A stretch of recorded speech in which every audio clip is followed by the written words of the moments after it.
আলহামদুলিল্লাহ, আলহামদুলিল্লাহ, আলহামদুলিল্লাহ। ফাইনালি আমাদের কুরবানির পশু কেনা হয়ে গিয়েছে।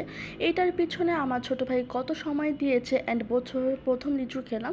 সো সব কিছু মিলে থাকছে আমার আজকের স্পেশাল ব্লগটা। হ্যালো, আসসালামু আলাইকুম, welcome back to my channel blogger Nazifa. I hope সবাই খুব ভালো আছেন। আলহামদুলিল্লাহ, আমিও খুব ভালো আছি। সো এই ব্লগটা আপলোড দিতে দিতে আমার বেশ অনেক দেরি হয়ে গিয়েছে, প্লিজ কেউ কিচ্ছু মনে করবেন না।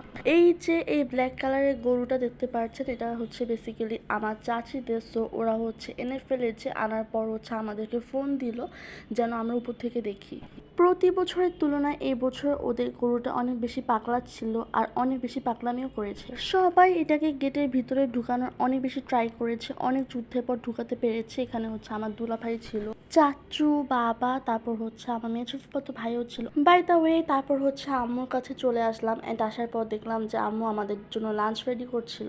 লাঞ্চে হচ্ছে বেসিক্যালি চিংড়ি বড়া ছিল অ্যান্ড সাথে হচ্ছে আম্মু আমার পছন্দের একটা সবজি করেছিল, এটা হচ্ছে আপনার ঢেঁড়স দিয়ে করা। লাঞ্চ কমপ্লিট করতে করতে হচ্ছে আবার মেজো ফুপা ফোন দেয় যে আমাদের কুরবানির পশু চলে এসেছে। এবার হচ্ছে বেসিক্যালি আমার আব্বু যেতে পারে না।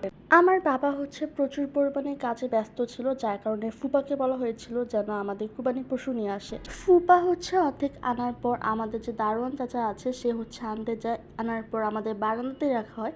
সো আমার ভাইয়া হচ্ছে অনেকবার রিকোয়েস্ট করেছে এবার যেন বারান্দাতেই রাখে। আনার সাথে সাথে হচ্ছে আমার ভাইয়া এই দুইটাকে নিয়ে অনেক পরিমাণে ব্যস্ত হয়ে যায়। সো এই তো তারপর হচ্ছে আম্মু আমাকে কিছুটা লিচু ছেলে দিল অ্যান্ড লিচুটা শেয়ার করছি।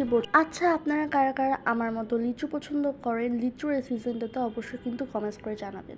এই দুইটাকে দেখার জন্য আবার একটু বারান্দায় চলে আসলাম অ্যান্ড এখনও এসে দেখি আমার ভাইয়া এখন পর্যন্ত যায়নি। খাওয়া থেকে শুরু করে যা কিছু আছে সব কিছু আমার ভাইয়া নিজে হাতেই করেছে। সারাদিন আর কোনো ভ্লগ করতে পারি না, রাতের দিকে হচ্ছে একটু নিচে নেমেছিলাম যে গরুটা কি করছে দেখার জন্য।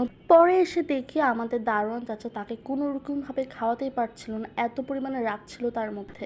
আর পাশেই যে গরুটাকে দেখতে পারলেন সেটা হচ্ছে আমাদের বিল্ডিংয়ে দুতলায় থাকে তাদের। নেক্সট ভ্লগ কিন্তু ঈদ স্পেশাল ভ্লগ আসবে। এই পর্যন্ত সবাইকে আল্লাহ হাফেজ।